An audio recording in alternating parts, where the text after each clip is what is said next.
Alrighty, we've got a 4-on-4 team draft with my cube, which a list I've been constantly tinkering with, and we've got the easiest seat at the table.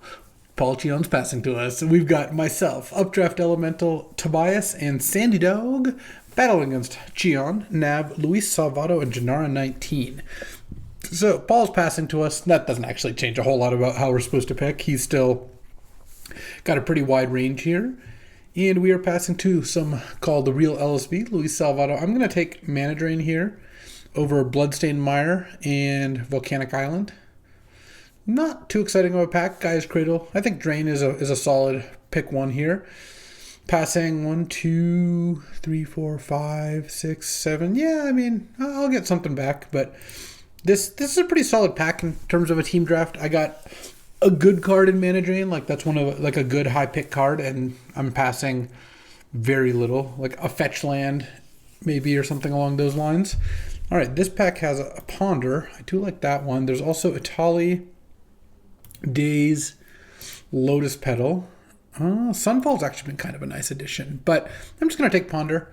No real reason to stray from blue, and it's a strong cantrip. Not a very good pack either, but I'm getting a Ponder is all right. Passing an Itali and a Daze, nothing too exciting. So no real information on what Paul's up to yet. We'll have to see the next couple packs to get a better sense of it. But I'm not unhappy. I got to start with Mana Drain into Ponder, so yes, maybe Paul will try to cut me on blue. That is definitely a thing that could happen, but I think this start affords me a lot of flexibility, which is something I really like. Well, and here we go. There's a lot of blue cards. There's Flooded Strand, Tishana's Tideminer, that's been a nice one, and Snapcaster alongside Malcolm. It's just like a tier below. There's also a Doomsday here. This looks like a pretty strong Snapcaster start. I have two cards that are really good with Snapcaster already, so I'm just going to take that over Flooded Strand and Tidebinder. As much as I don't like passing now 2 fetch lands, there's only 8 left. I would like to grab 1, maybe 2 of them, but I think that's a little unlikely at this point. Still, I don't think there's really any way to justify taking a fetch land over Snapcaster in this spot. And Tishana's Tidebinder is also, I think, a really strong card. I wonder if it would have been right to take Tishana's Tidebinder over Flooded Strand, assuming Snapcaster wasn't in the pack. I'm pretty happy taking Snapcaster pick 3 here after taking 2 very good cards that combine with it. And then this pack, well, it's got a Cryptic Command. I mean, look, there is Pest Infestation and Hex Drinker and Natural Order, 3 great green cards, but it's pretty hard to take another color card and I can just take Cryptic, especially since Snapcaster Cryptic is also great. So let's just start mono blue and take all the good cards. We're cubing like it was, 2012 or something. All right, well, I suppose I can dip into another color now because I have to. The only blue card is Outcome. There's a Crucible that doesn't do much for me. I guess there's a Bank Buster, but I don't even think Bank Buster is very good with what I have so far. It's an okay Mana Drain sink, but the problem I have with this kind of deck is not finding more ways to turn mana into more cards and draw things, spending mana to draw cards and not affect the board. I think I'm going to take Snuff Out over Life Death Gristlebrand Chariot here. Snuff Out is just a fantastic card and basically a 0-drop. Oh, okay, well there's a Time Warp. I will take Time Warp here. Part of the thing is there's no good black card in this pack, so if I were to take anything but Time Warp, it would be kind of like taking Snuff Out and saying like, well, either I'm going to play Snuff Out or Samwise, or I guess we're not even close to Wrenn and 6. Yeah, this is I think a pretty clear Time Warp pick here, and we've got this one Snuff Out kind of chilling here.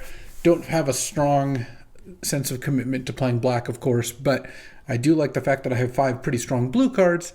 It's just without mana fixing, my options are either to take lands or to stick with blue cards. All right, Gemstone Mine's a new addition. Not for me. It's a any color land that you can tap 3 times before it dies, but I think it's kind of neat in a fast combo deck. There's Teferi, Hero of Dominaria, and this one looks pretty good. It's good with Drain. It's good with Snap, Cryptic. Like, it's just good with all the controlling cards. It's great with Time Warp, too. Maybe we run Snuff Out, maybe not. I think Teferi's too much better than Virtue and Graveyard Trespasser to pass Teferi for what's effectively just a decent removal spell. Though, now it's kind of like a cage match. Teferi and Snuff Out are going to be battling for which color I'm going to be pairing with blue. I could, of course, end up playing both if I got the right cards, but Yeah, we'll have to see. I mean, like if I got a Rafine's Tower and a polluted Delta and a Scrubland, sure, I might play both. But right now, it's not looking too likely that I'm full Esper. I'm just going to take Charticourse here. It's an okay card. Really not a Yogg-Will deck. I don't think I want to spec on Dark Depths here. When Charticourse is a pretty solid card. And if I end up in blue-black, there's still a chance I end up reanimating, though that's also getting pretty unlikely at this point. Like I'm getting fairly committed to blue control. We'll see what comes back around here. But Paul's just hooking me up with every blue card. I'm sure Paul's deck is great. Like this, it's not like he's passed a bunch of busted cards. It just happened that I started on a very heavy blue card, took a cantrip, took a snap, and then it was just off to the races from there. I didn't really expect Cradle and Namesticker Goblin to wheel, so what am I supposed to do here? I could take Corpse Dance as maybe a start to an animate deck. I'd have Charticourse, Corpse Dance, and Snuff Out, and I could, I guess, look for a way to do that. I could take Tithe Taker, but that's not even that good in a blue-white control deck. Honestly, I think I'm going to take Gaia's Cradle. The reason is I passed a ton of green to Salvato, and he loves green decks. He does love Ramunap too, but I think Cradle's the strongest card here by quite a bit. And if I end up getting the right cards, I could also play it like Retrofitter or something, but I'm not really going to worry too much. Here I actually think I'm going to take Sunfall. This looks like a pretty strong Sunfall deck, and Sunfall and Teferi make me a lot more inclined to go that direction. Well, am I going to draft blue-white Cheons? Is Paul really going to pass me a blue-white Cheons deck? That would actually be really funny, because for those who don't know, Paul, he was a streamer and YouTuber quite a long time ago before going to work for WotC, and he always loved drafting blue-white control, so obviously I started calling it blue-white Cheons. Here, I actually think I'm going to pass on the Timeless Dragon and just take the Oust. Cheap removal is a lot more of what these kinds of decks wants. It's also go to Snapcaster and go with Teferi. It's not an instant. That would be the best with Teferi, where you could plus untap it and use it. But Oust is still just a really efficient removal spell coming in here. And I guess I got to hate Natural Order. I really don't see myself playing any of these other cards. And I don't see a reason to give Salvato, what would it be? 12th, 13th pick Natural Order. That seems like a mistake. I'm really not going to play Outcome. I guess I could take Razorverge Thicket. I don't mind passing Neshoba Brawler. I think the card's actually pretty good. I've been impressed with some of the domain cards. I didn't really like, Wild Nacatl or the Rada's Firebrand that much, but I liked the Brawler, and I like Territorial Kavu. I'll just take Finale. Last pick Gemstone Mine. Not for this deck, so yeah, maybe there's not enough fast decks to want it, but I did want to try it out. Here we got... don't love passing Fury and Gut. I'm probably just going to take Marsh Flats or Colonnade. Oh, I got to take Colonnade. I mean, it's tough because Marsh Flats... Well, no, Marsh Flats also could help splash Snuff Out. No, I got to take Marsh Flats. It's still early enough. I could get the duels for that. Snuff Out's so broken in this kind of deck. And Colonnade, probably not going to wheel, but there is LED... These two red cards, Chrome Host, Seed Shark, Plateau, that's 5. Breeding Pool's always in demand, that's 6. There's also a Spellbinder. Yeah, we've got a chance here. At some point, it would be nice to open like a real busted card, but, we'll pass Paul a LED and a Fury. I suspect he's more likely to be red. Oh, this is a disaster, because now there's a Minsk and Boo in this pack that I just can't put in my deck. And I have to take it? Ugh. Brutality, really. The problem is, if I were to take a card from my deck, like let's say I was drafting like it was an 8-player draft, I would take Wandering Emperor. That's just not even on the same zip code as Minsk and Boo by any stretch. So I'm just going to hate the Minsk and Boo here and bite the bullet. Ugh. This has been a really bad start to pack 2. I'm going to need a little help here. A blue-white land would be a start. I don't think we've seen... I know we haven't seen Tundra, and I don't think we've seen Hallowed Fountain, but getting one of those would be nice. A Rafine's Tower would be nice. Mana Leak, Memory Lapse, that sort of thing. Spell Pierce would be really interesting for me, like any sort of cheap counter. But my first 2 picks were a fetch land that doesn't really do much right now, though. I have pretty high hopes for Marsh Flats, and a Minsk and Boo that I had to straight up hate, that I'm not literal 0 to play, but really, really unlikely, unless I don't even know, I got like a bunch of red-green fixing somehow to go along with my blue and white cards. Okay, it's a little more like it. I'm going to take a Remand here, pass both a Bird and an Ignoble, which I know Cheon's not that likely to do or play, I don't think, after getting that super late natural order. But the problem is Minsc and Boo is so splashable that it didn't really seem right to pass it. Passing on a Time Spiral and an Upheaval, but that's not where we're at. And we got to take Hallowed Fountain. There's just no way we can pass that card.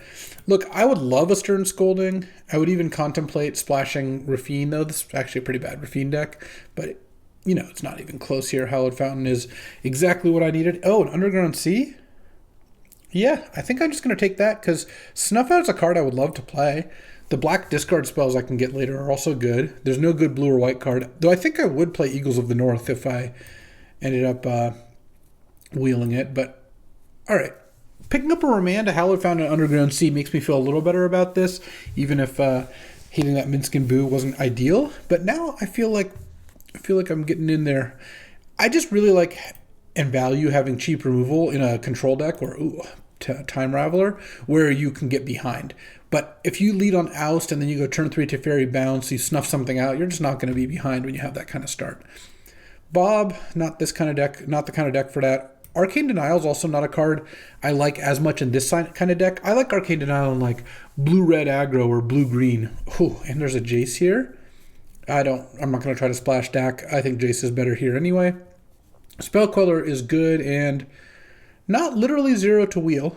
I'm going to get one card back. It's probably Dynamo, but I could definitely see a world where Spell Queller is the last card if I'm the only blue-white player. I mean, I got a 6-pick Teferi, 7th-pick Jace. Yeah, this pack has really gotten a lot better. Still would love 2-mana counters and Force. I was just about to say Force of Will or Force of Negation. Oh, we're slamming. Okay, Force of Negation is perfect for this deck. Passing up on Probe and Talisman and Thraben Inspector, but Force of Negation, just a free counter is exactly what you wanted. Force of Will is obviously much better than Force of Negation, but Force of Negation is still something I'm very happy about. And this deck's really coming together, because right now we've got Teferi and Jace as win conditions. Time Raveler is more of a tempo value play, because you don't end up drawing a bunch of cards off this, but Jace and Teferi are both pretty easy win conditions. Remand and Mana Drain and Force of Negation, as well as Cryptic Commander, all very good counter spells. And then you have Snuff Out and Oust as cheap removal. Sunfall as a sweeper. Time Warp as a big spell with all these Planeswalkers. And then Snapcaster as an awesome value card. I'm going to take Colonnade here. I like Chromehost Seed Shark, and Seed Shark into Force Negation is nice. But Seed Shark's a little slow and expensive, and Colonnade is just amazing. It's, I think, the best creature land. Tar Pit's also really good, but Colonnade just getting in for 4 is so much damage. It's got Vigilance. It's a good blocker. I don't know. I really like Colonnade, and I think that this deck is going great. We've got the open lane here. I feel like, Colonnade wheeling, getting a Hallowed Fountain, 5th or 6th pick, or 6th pick Teferi Time Raveler, 7th pick Jace. Like, this is a good place to be, and this pack has turned out to be pretty good. The cherry on top would be if I could open just like a Mox in pack 3 to get a little bit faster. But, even if I don't, if I get a Spell Pierce, Force of Will, Mana Leak, I feel like this deck's got a shot against almost anything.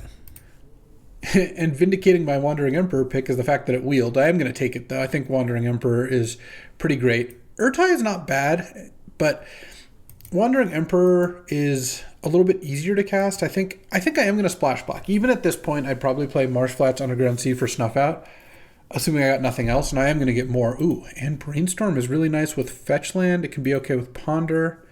It's obviously good with Snapcaster. I like Brainstorm here. Thought Scour, this isn't really the Thought Scour deck as much, and I think there's going to be more opportunities to get value off Brainstorm, especially since that Eagles of the North might come back. That would be a decent one.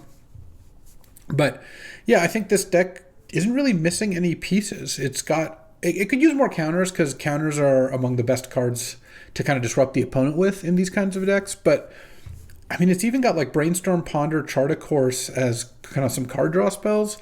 Feels like it's covering pretty much all of its bases. It's got mana, it's got early interaction, it's got cantrips, it's got counters, and it's got Planeswalkers. So I guess busted cards are the one thing it doesn't have. Its best cards like Mana Drain, which is a good card, but yeah, we don't have anything truly busted. Oh, and Stern Scolding Wield, amazing. This is such a good Stern Scolding deck. I mean, that is exactly the kind of card this deck wants. It trades 1 mana for more than 1 mana usually, and keeps your opponent from getting too fast a start. I'll take Eagles of the North as a 1-mana go get a Hallowed Fountain card that maybe I'll cast someday.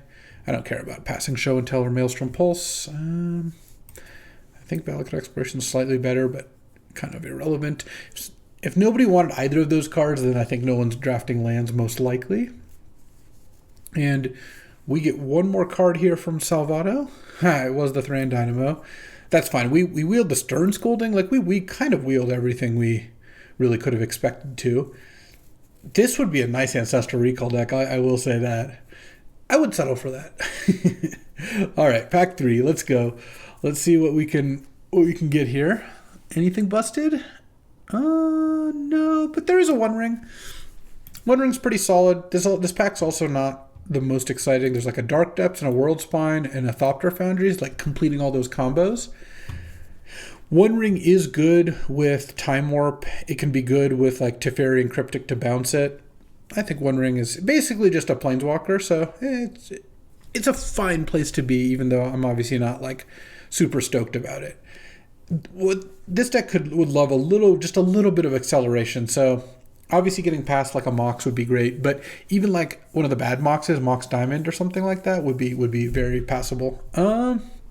This is an interesting pack. Good pack. I mean, there's Wheel of Fortune, Caves of Chaos Adventurer, but there's Spell Pierce and there's Solitude. And I like both a lot. I'm probably going to have to take Solitude. Oh, Eagles of the North looking really good when Solitude's in the mix. Solitude is just a busted card. I mean, Spell Pierce is really good too, but Solitude, especially with like One Ring or Teferi, like card draw spells, I feel like Solitude is gonna do more work for me. All right, let's get these lands over here. They're all blue-white lands except for this Underground Sea and Marsh Flats combo. All right. Solitude is a fine pickup there. Shame to pass Spell Pierce. I really like Spell Pierce. That card has continued to rise in my estimation, but I don't think it was better than Solitude in this spot. I just have too many things that work nicely with Solitude. Just some Planeswalkers to protect.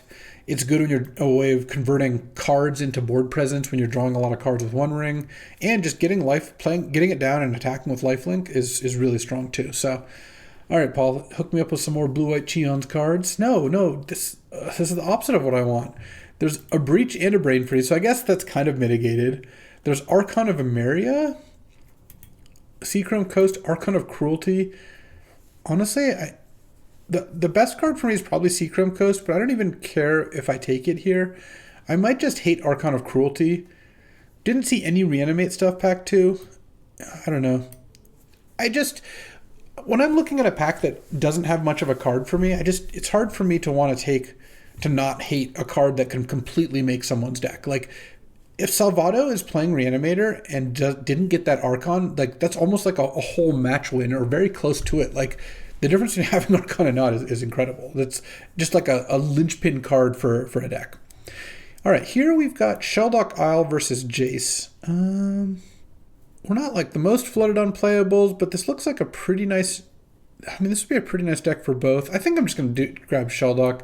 One of the reasons to grab Sheldock there is this deck's not going to have almost any creatures in it, so I just worry Jace just makes their Lightning Bolts into good cards. All right, I think Dress Down's going to be pretty nice in this deck. It's a good way to counter a creature's ETB.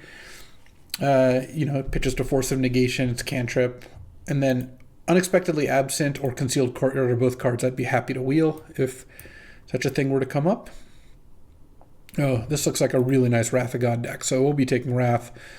I like Raugrin Triumph. I even like Virtue of Loyalty, but I'm feeling pretty good with 3 blue-white lands here, plus the Eagles of the North, so I'll just take another 4-drop. I could use some more 4s. Though it's a little fake. It looks like I have 5 cards here, or 6 cards here, but I really just have 5, because Snuff Out's more like a 1-drop here. A black-white land, like a scrub land, so Eagles of the North could go get it, would also not be too bad. Though we only get to see 2 new packs here. Currently, we're only like 1 card short, so we're going to be fine on that. Wouldn't mind like 1 more land if I had the opportunity. I know I just passed it up there, but I think Wrath of God is just awesome in this kind of deck. So I think that would have been a hard one to stomach passing either way. And this pack has V-Click versus Skydiver. I'm going to take Skydiver. This card keeps going up in value for me. Passing up Delighted Halfling, Crater Hoof once upon a time, by the way. But And I don't have any of the Moxes, so, either my teammates have them, which is great, or the opponents do, in which case I will steal them. That'll be my plan. So if I get 0 other fixing, I don't know if I want to splash Snuff Out or not. I'll think about it. It'll kind of depend what the alternative card would be, because I don't have all my cards yet. But at this point, it doesn't look like I'm going to have a scrubland.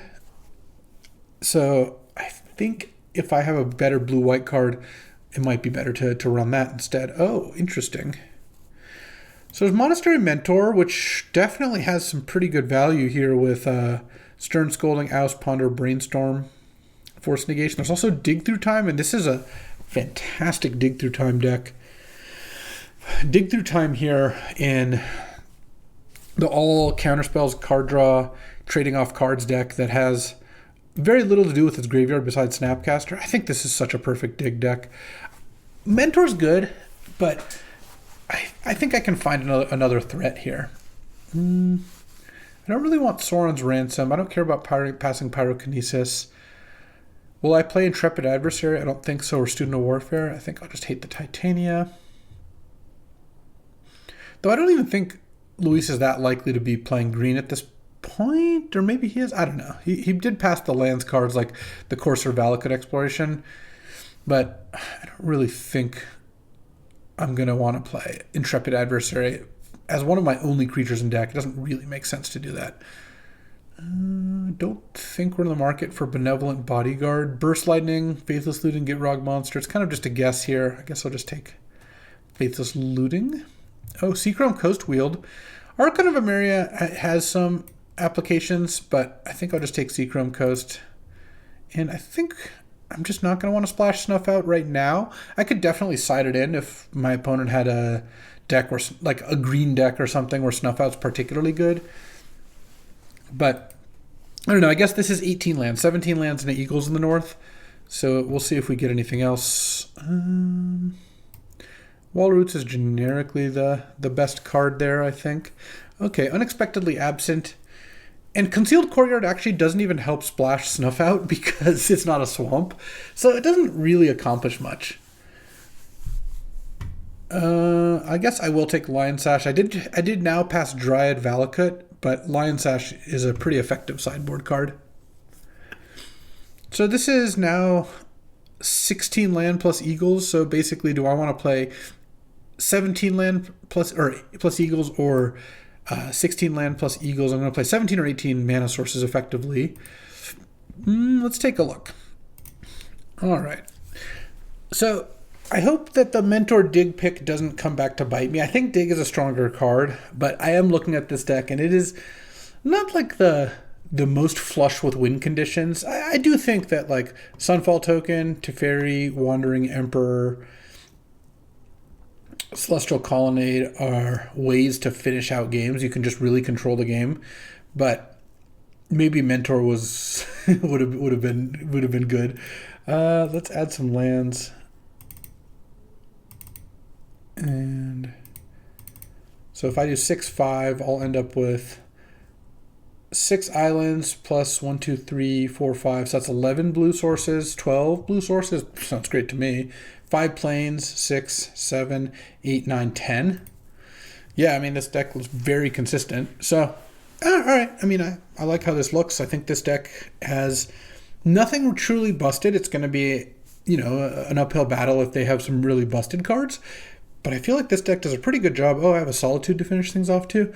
Yeah, I think I can control the game well enough that Dig Through Time will get me across the finish line, even if Mentor would have been nice as well. I was kind of hoping for one more kind of dorky finisher, but didn't end up there. I still think we're going to be more than fine. And, well, let's take a look at what my teammates have and then get to battling. All right, let's take a look at my teammates have brewed up. Ooh, Sandy Dog's got a Mox Sapphire and a Mox Ruby, Flash, Worldspine, Gruff Triplets, Abrade, Cast into the Fire, Arc Trail, Jace, Chandra, Fury. Okay. So basically Sandy is red-blue kind of splashing a couple green cards and has Flash combo. Pretty solid, double Mox especially. Updraft's got a pretty nice mono red deck splashing Spellbinder, Seasoned Engineer in this like Chain Lightning, Firebolt, Lightning Bolt, Burst Lightning, Swift Spear, Beaumont Courier deck with Mana Vault and Mox Pearl. Yeah, this looks great. I like that. And then Zurg, Tobias here has a Mox Jet over here. You can see is going to cut most of these cards and is like Grixis artifacts, but like no Academy, no huge payoffs. Does have the Brain Freeze show and tell upheaval on the sideboard, so we don't have to worry about those. Though Cheon did get past a Tinker and a Portal, so got to keep that in mind. And, well, let's get to round one. Let's see how this goes. Alrighty, time for round one. Battling against Humph, Paul Cheon himself. And, alright, this is a solid draw.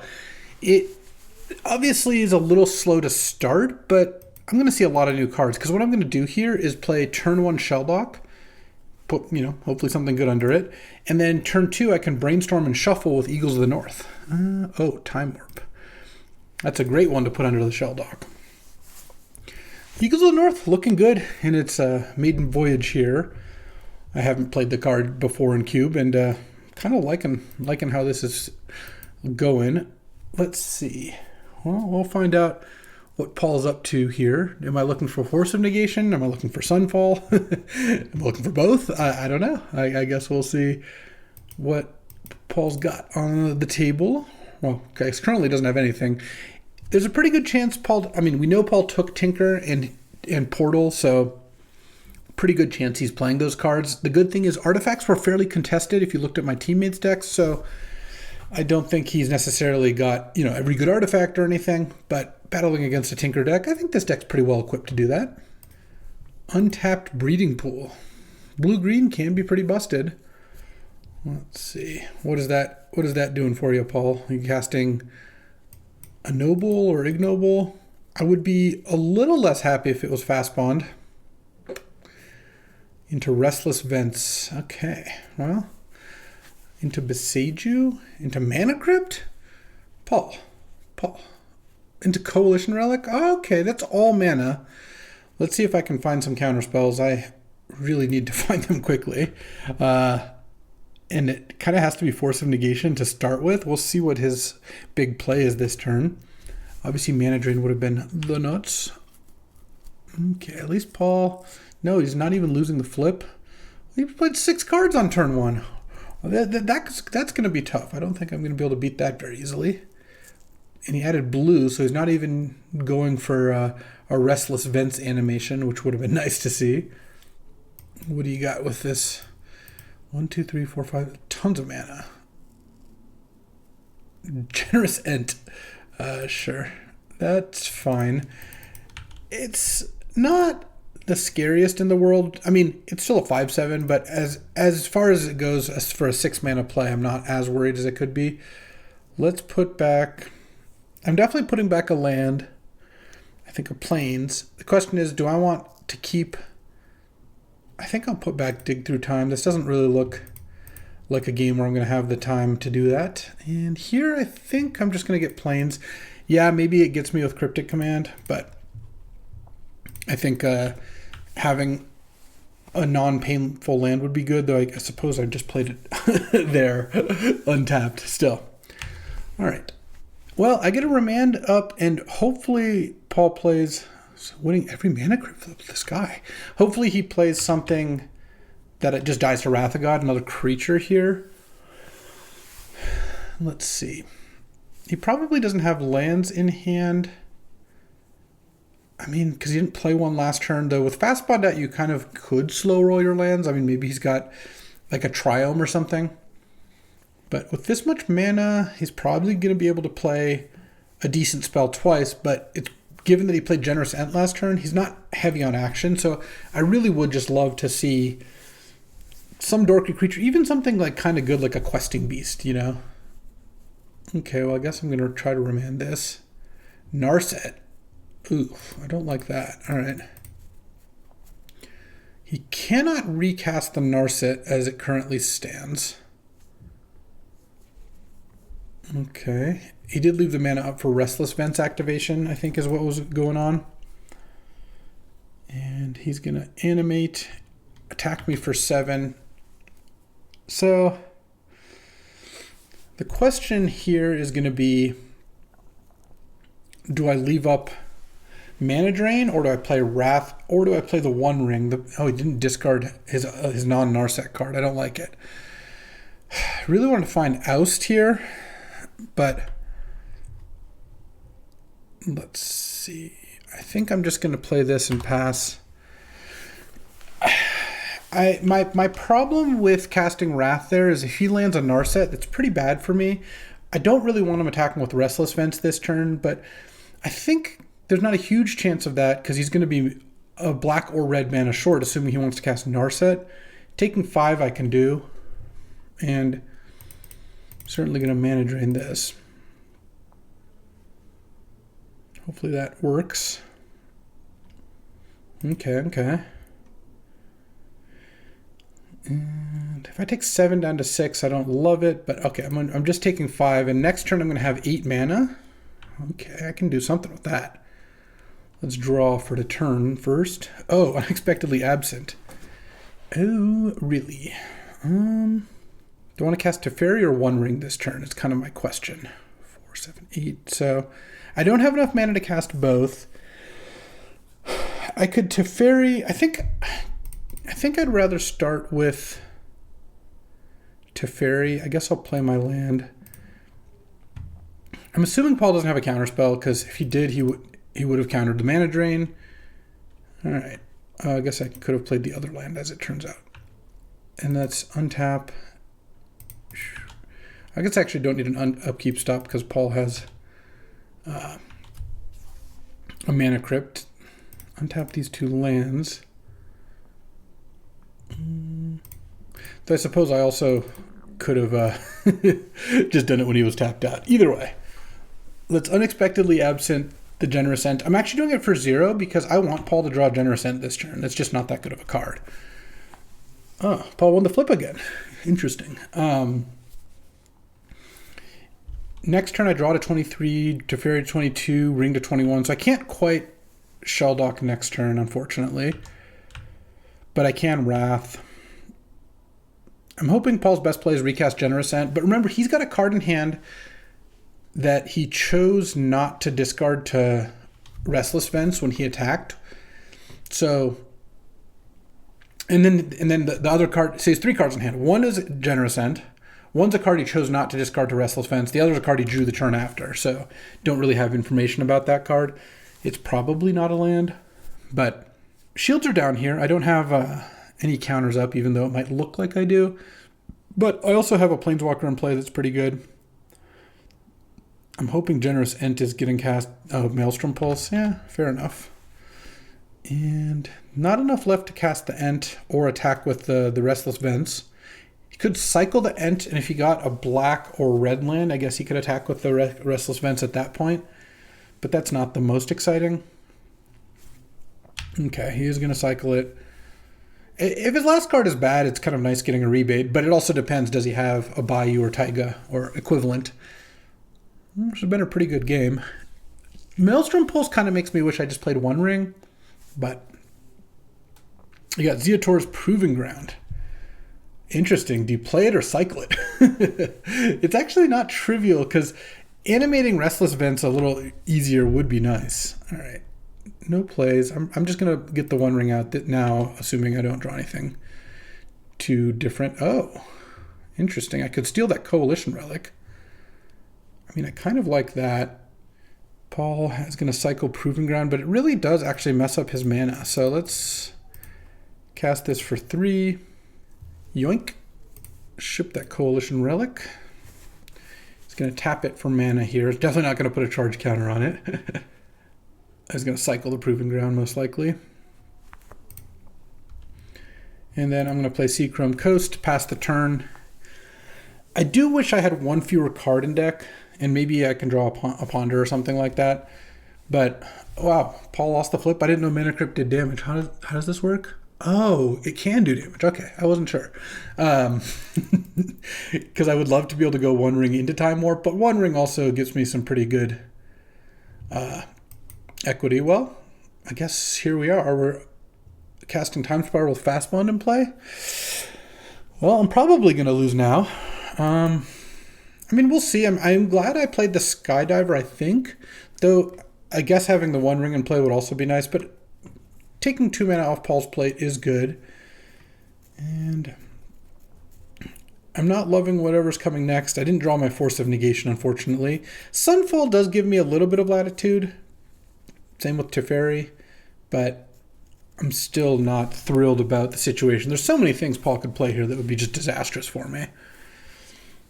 I do have a good amount of lands in play. I have a Coalition Relic. Next turn, I can Teferi into Sunfall, which does a pretty good job of doing stuff.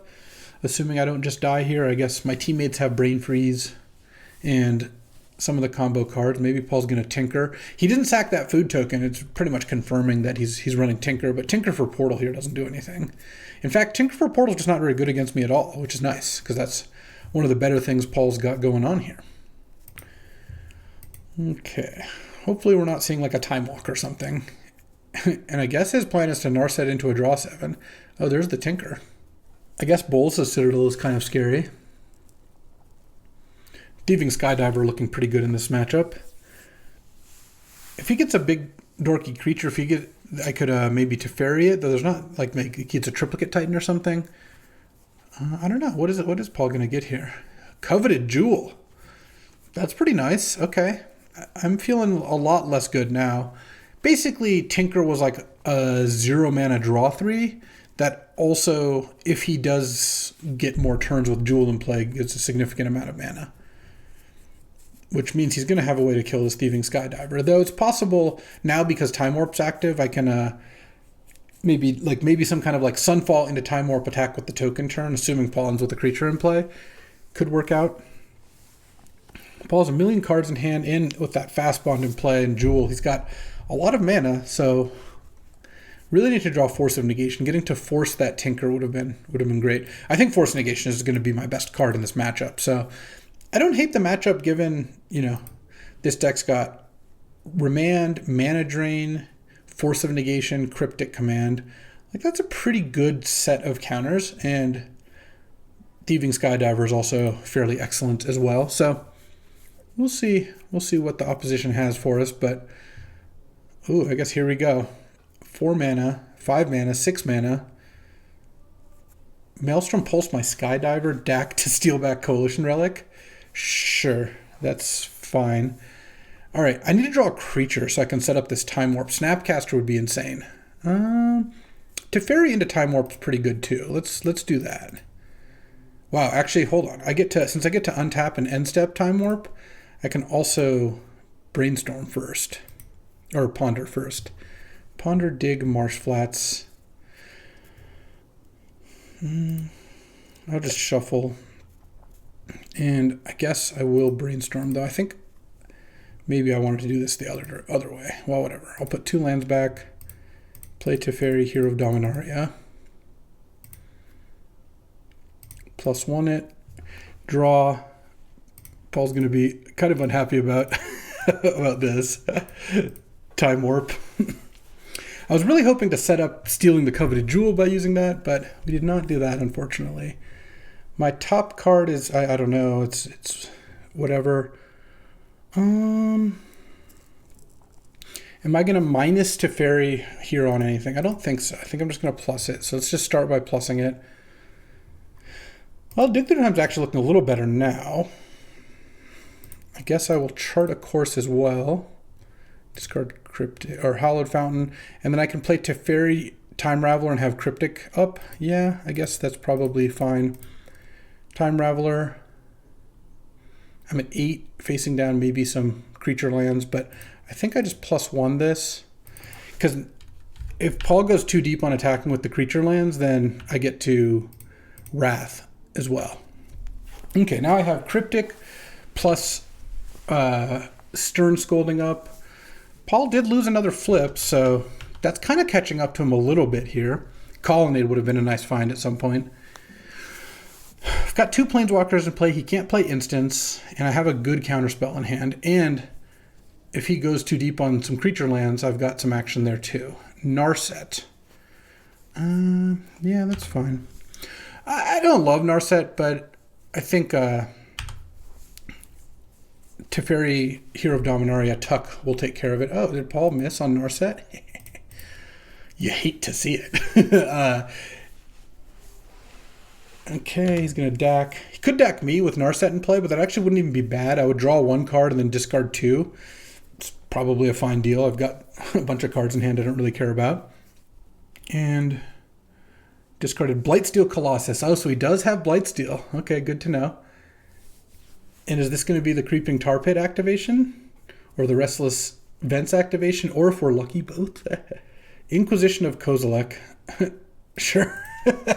This is a spot where Inquisition is really not that good.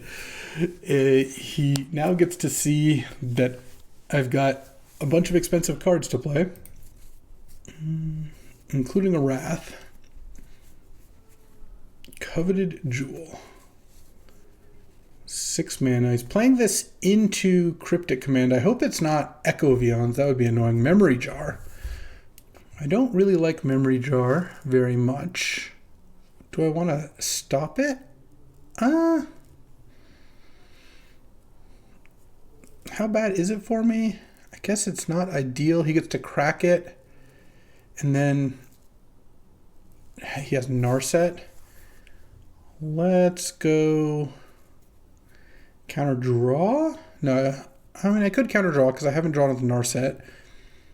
I could also dig into Force of Negation. I could also crack in response. I could Cryptic the Narset, but I don't really think that, like in response to him cracking it, but I don't think that's that appealing either.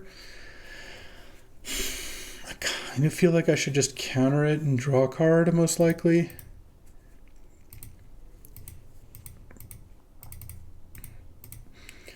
Hopefully I draw a Force of Negation here. I wouldn't mind that. And oh yeah, Eagles of the North, baby. I'm not going to cycle that one. I might cast it. Snapcaster Time Warp would also be a really, really nice one here. Okay, let's see what Paul's got with his now 4 mana left. Could attack with Tar Pit, but I don't think that matters too much. Let's see. 4 mana here. Karn, Sign of Urza. Okay, that I don't mind. Make a token or something. He knows about all the wraths and stuff in hand too. You could also +1 it, I guess. I don't know how good that is either. Okay, he's gonna +1 it. You can have an island in hand, I guess.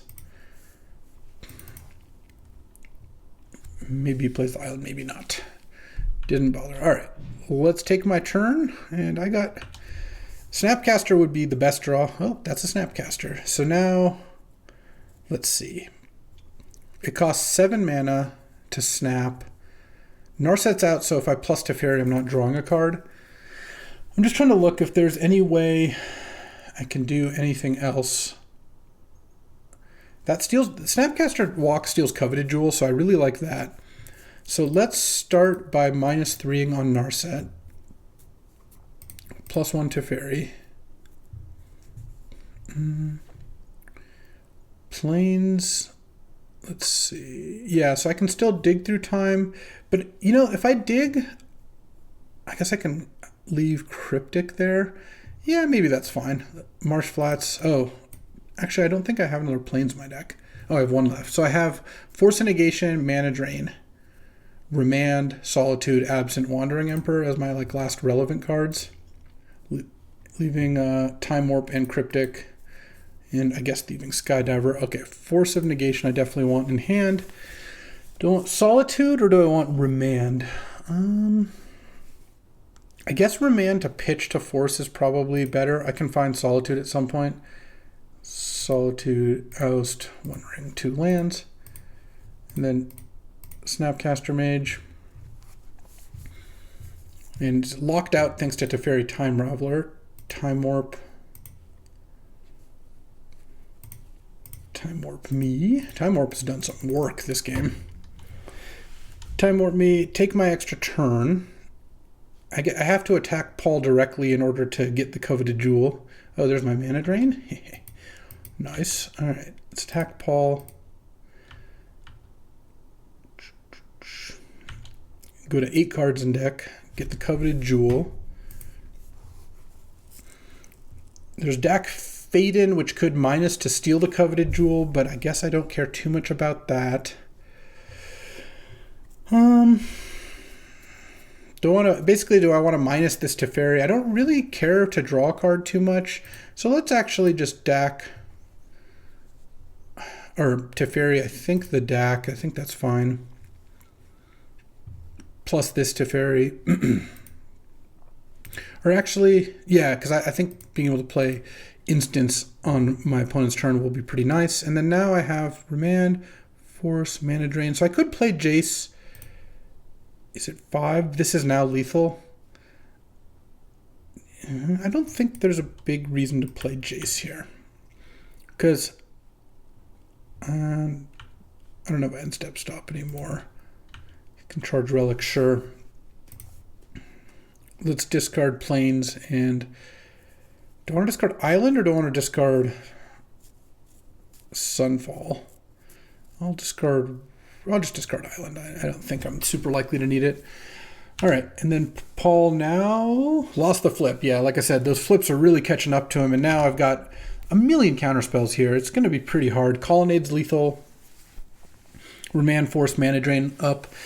We're blue-white Cheonsing the blue-white Cheon. Though I guess he's a 5-color Cheon this time. He's got, yeah, basically Tinker combo here. And we got game 1. Ooh, perfection. Very nice, very nice. So sideboarding-wise, Lion Sash, it gets DAC'd, but it can mess with like Echo of Eons. It's probably fine. This is not a snuff-out matchup, I wouldn't say. Oust doesn't look great.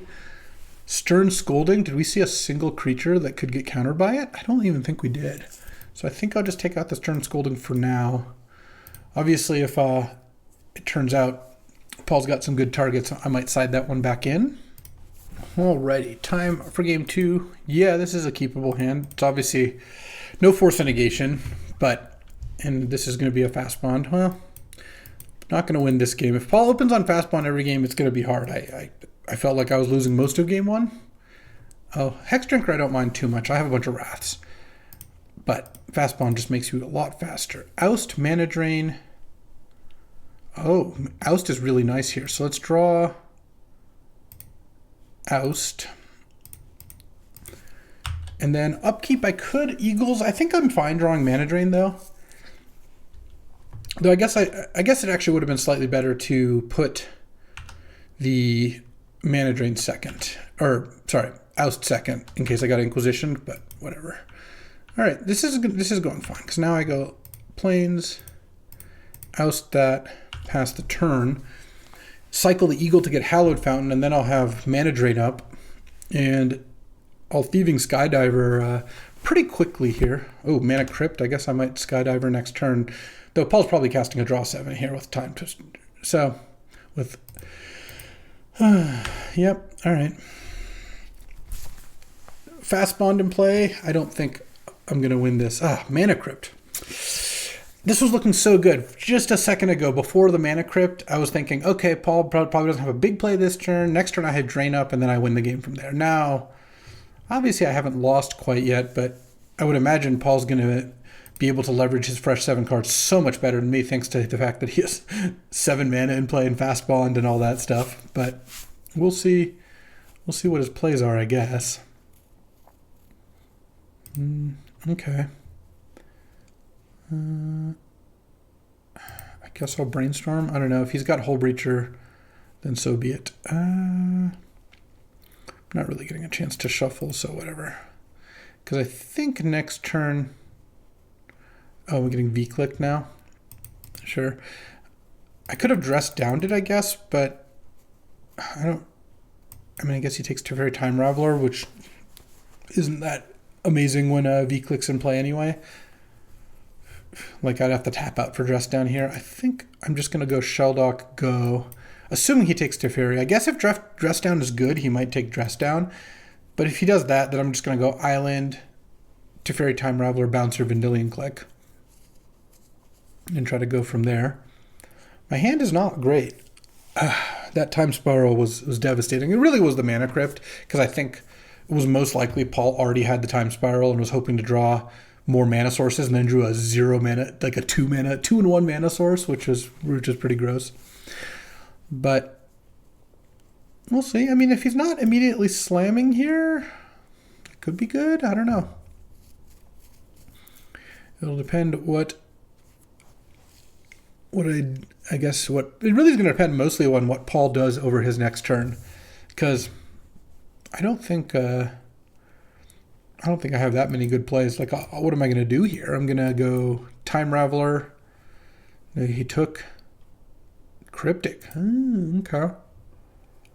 I mean, I guess I still am going to Time Raveler that.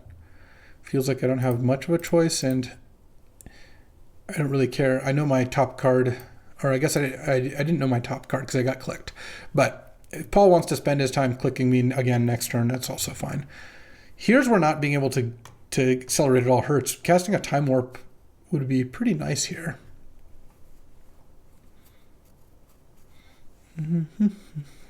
Inquisition, sure. Take Snapcaster. Is this like an Echo of Eons? Oh, it's the Coveted Jewel. Wow, the Snapcaster would have been kind of nice with that. And again, Paul has 1,000,000 mana, fast bond, thousands of mana, more than me. If I draw a counterspell, if I draw Mana Drain this turn, I could be up to something.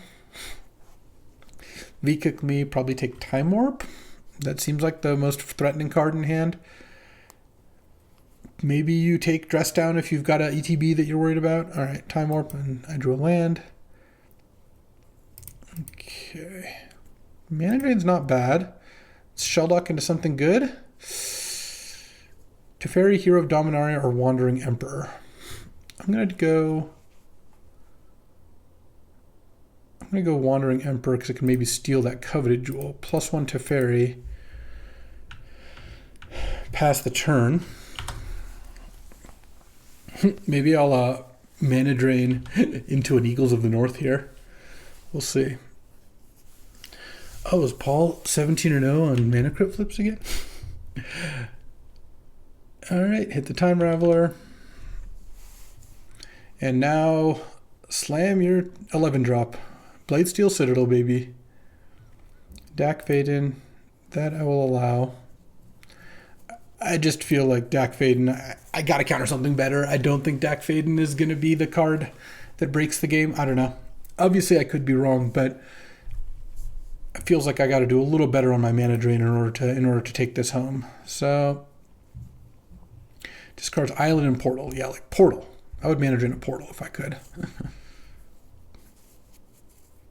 I mean, this could be like an Echo of Eons. Oh, Karn, Scion of Urza. That I will Mana Drain, I think. Because now we're getting to the point where Paul might not have another great spell. Psy, Master Thopterist, okay. And Beseiju, my Shelldock, weak. Let's just get a Hallowed Fountain. Okay. Don't like that. I have 4 mana. Eagles of the North, baby. Land, go. And I've just run mostly lands over the last couple, so that's unfortunate. Actually, I wonder if I should dress down on Paul's upkeep, actually. I don't know. To stop Psy from triggering. Generous Ent. I guess I'll dress it down to stop a food from getting created. And it'll stop any sort of Psy shenanigans. But I am going to lose this game, I would imagine. Thieving Skydiver. Don't think that does too much for me. It's a good card in the matchup, but I'm pretty far away from being able to use it.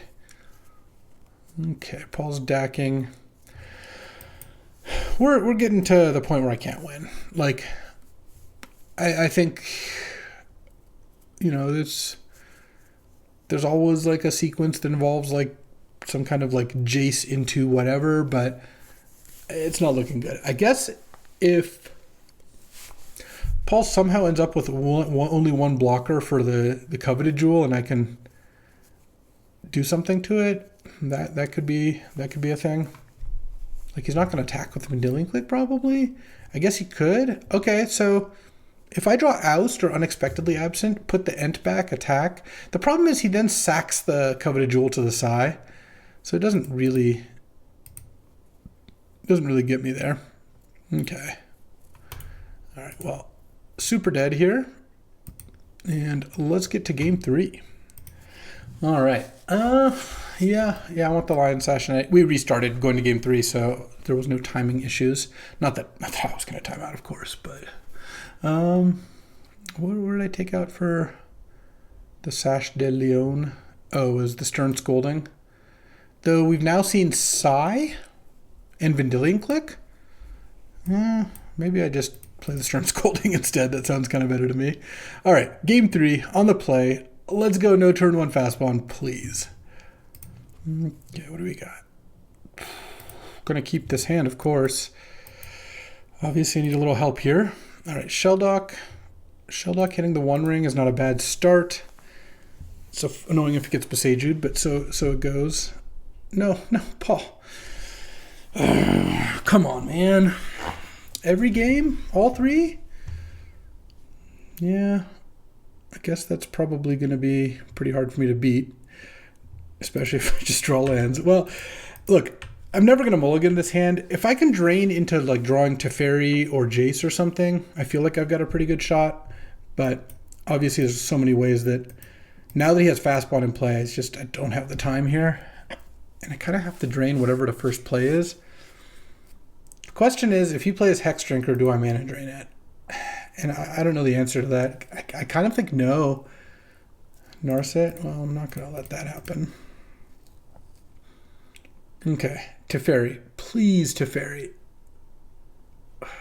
Oh my god. Snapcaster where I can't even snap drain. Alright. Let's pass the turn. Well, Snapcaster's a good draw if I get another turn here. Just play a Talisman or something. Dak Vaden's fine. Okay. Discard a Portal and Pentad Prism. Let's draw. Now we draw Jace. Yeah, I'm going to play the Jace. I don't really think I have the luxury of waiting on that. Okay. Let's put back Plains Snapcaster to play around Inquisition. Paul does have access to Fastbond, lots of mana, Dak, so he gets to see a bunch of cards. He could play a draw 7 here. I was hoping to find a Force of Negation, of course, but that card has been expectedly absent. Of course, I wouldn't draw it against Paul. If he doesn't have a draw 7 this turn, I'm then once again in the category of like the pinchers are starting to close, because then I have Jason play and a Snapcaster into drain up. But if Paul's not immediately dacking here, then he doesn't have, like, if he had like Time Spiral 6 land, I would imagine he would just discard whatever he's not going to play, then go land, Time Spiral. So Psy into discarded Psy, played Talisman, and what's the last card? Oh, Sail into the West. Yeah, I mean, I'll embark. Yeah, I guess I'm glad I put Snapcaster back. I guess I will draw 7. Paul, of course, has the option to play some lands. His Narset's already gone.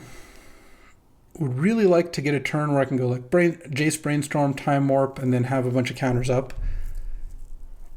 Let's hope Paul doesn't have like too huge of a play this turn. He's already used Dak. He's tapped a bunch of mana. Coalition Relic. Okay. Untapped Breeding Pool. Okay. Creeping Tar Pit. 2 cards in hand? Balance? Wow. Is that what this is going on? Oh, Beseju on the Shelldock. Sure.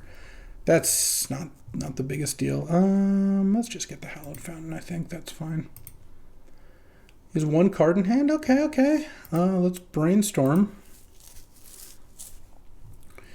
And put back Sunfall and a land. Like I said, it doesn't matter too much because we're casting Time Warp here. I just want to get more lands into play. And I could upkeep Eagles. Is that good? Let's see. No, I really want to find an island. Because I want to have Remand, Snapcaster. That Creeping Tar Pit's a little annoying. Let's just draw, I think, and then plus on Paul. No, you can have your creature land. I don't care about that. And then he's got, like I said, 20,000 mana. Let's go to Fairy Time Raveler. Bounce the Coalition Relic. And then pass the turn. And if Paul wants to attack the Time Raveler with his Creeping Tar Pit, I'm okay with that. If he wants to attack the Jace with it, that's also fine. And then next turn, and then at end of turn, I get to cast like Dig Through Time here. Maybe cycle Eagles into Dig. I don't have much of a counterspell up. I just have a Remand. But I also have Dig, which is going to see now half the cards. 7 out of 16. Actually, I can make it even better. 7 out of 15. About slightly less than half the cards in my deck. So if I need to find a Force of Negation with Dig Through Time, I can try to do that. I also have the ability to cast Remand. Oh, he discarded Memory Jar. Interesting. Coalition Relic. Yeah, that's fine.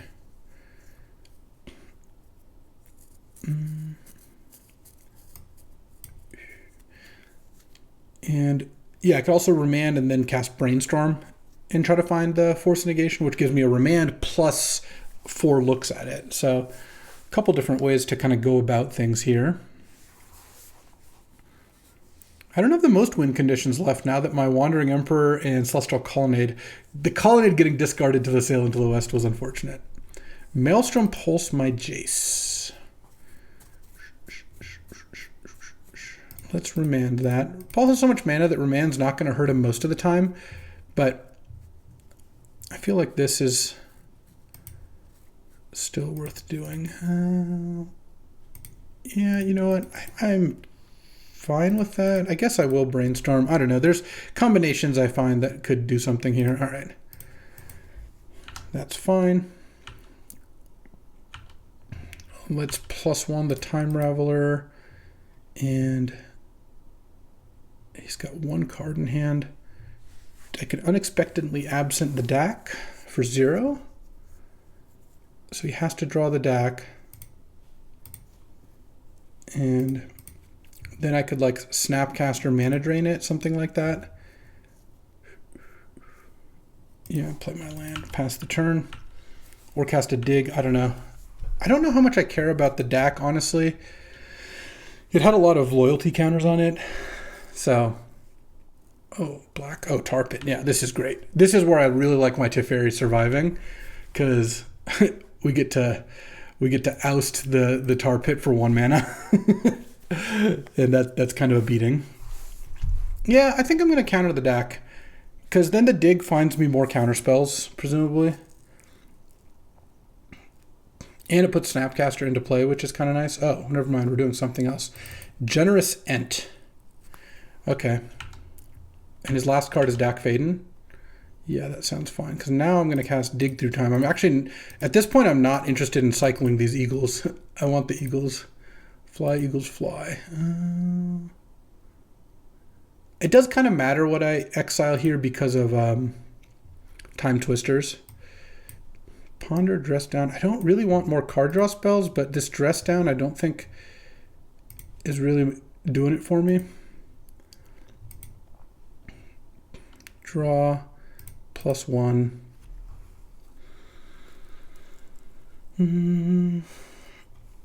Let's go Thieving Skydiver.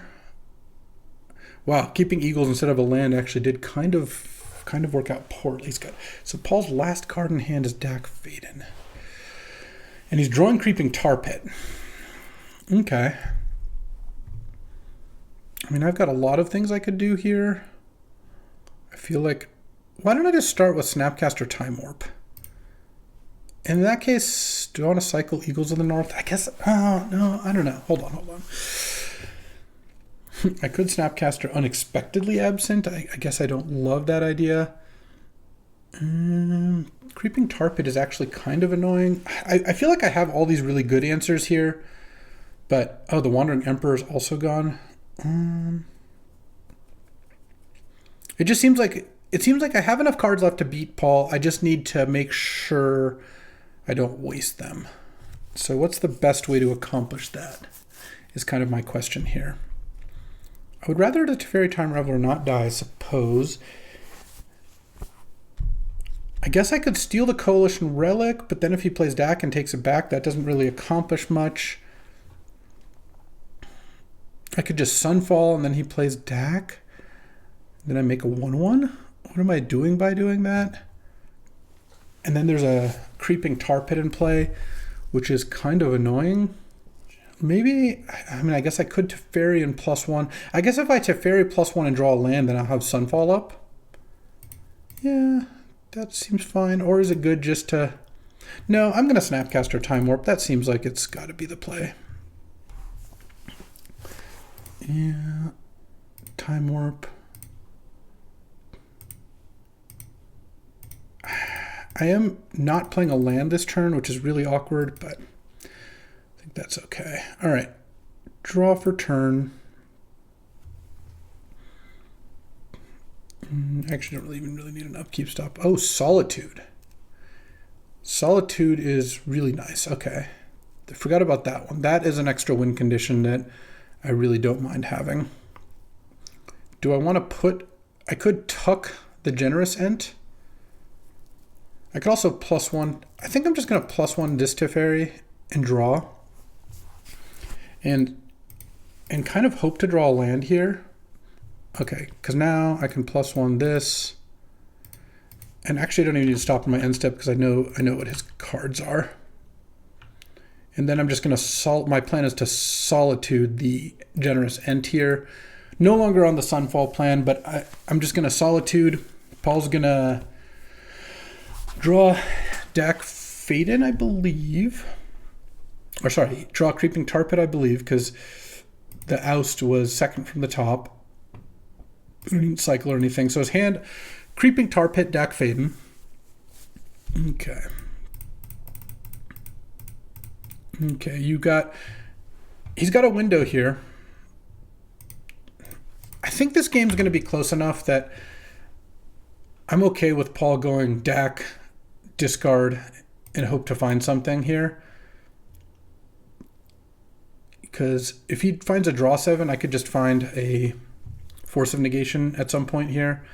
I just think chumping with Snapcaster is so bad. Oh, he discarded and kept Creeping Tar Pit? Oh, this is game. All right, well, we got there. I just want to cast Eagles of the North. I'll be honest, this isn't even really the right play. I mean, it could be the right play, but it was mostly that I wanted to cast Eagles of the North. So this can attack Dak, this attacks Haumph. And I get to do some plussing with Teferi. Various Teferis, I think, is the plan. Draw, go to 6 cards, +1. I'm not even going to bother with this Ponder. Untap 2 lands, and we have things basically on lockdown. Paul's got 1 card that he can draw. Even if it's Echo of Eons, I have Force of Negation. I have Cryptic Command up. If he wants to Tar Pit, he can Tar Pit. That's a good target for Stern Scolding. So let's do that. And he's going to Tar Pit here. Take one of my creatures on a Creeping Tar Pit ride. I don't know which one. I'm not going to cast the Ponder because at this point I don't really want to do that. I could use Teferi to tuck one of my own cards if I wanted to. So, and he played a land. I am going to attack for 8 and Tar Pit. It makes this lethal. So let's go, or Skydiver, cast with Kicker. X equals 3. No, yeah, because that also steals his only black source. Let's take the Relic. I'm going to plus this Teferi because I think being able to keep Cryptic up is probably worth it. Plus this Teferi land. Untap those two. And the end is nigh. The blue-white Cheons. You know, blue-white Cheons is a powerful strategy. I don't blame Paul for liking it. And that's a dub. We're 1-0. What a match. Let's get to the next round. All right, sick round one. Round two, we're playing against Janara, who's on black-white or like Mardu Reanimator, but kind of like black-white mid-range. This is pretty close. I really do like Fountain into Oust. And then Chart sets up the rest of my hand. I just need to draw a land, and I'm playing a lot of them plus a bunch of cantrips. Yeah. What's the worst that could happen? Oh, I could just lose badly. But I do kind of like this hand. Well, as far as 0 mana plays, what do you reveal? Chart a Course. Okay. Good one to reveal. Stalker, and it's a 2/2. All right, well, I'm going to pay 2 life, and I'm going to oust that thing. And then next turn, I'm going to Brainstorm. It's going to be great. Drawing Brainstorm was good. That was a nice little bobble into Stalker opener. Turn 1, 1/1. Oh, this was the downside of doing it this way. Gets to take my Brainstorm now. Yeah. No fear. I'll just draw Chart a Course immediately, or draw a land for Chart a Course immediately. And he didn't play a land? Let's... I'm just going to discard the Skydiver, I think. He's drawing Stalactite Stalker this turn, which is pretty nice. And then, well, for me. And then I don't think that the Skydiver is doing too much. I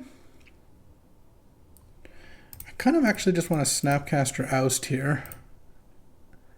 I feel like making sure that he's drawing a brick in 2 turns is kind of like a time walk. If he doesn't draw a land in this intervening turn, it's just so brutal. Like, you might just concede out of tilt. All right, let's hit. I guess I actually didn't need to play a land yet, because I'm not going to Cryptic the Stalker, I don't think, though. I might go Cryptic, bounce, snap, draw. Let's just ponder. Solitude, Wrath, I actually really want to find one of my Planeswalkers. Oh, Dig Through Time is not bad either. So that was a pretty inefficient turn, but I also knew that Janara's next turn, unless he's been sandbagging something, is likely going to be casting the Stalactite Stalker once more.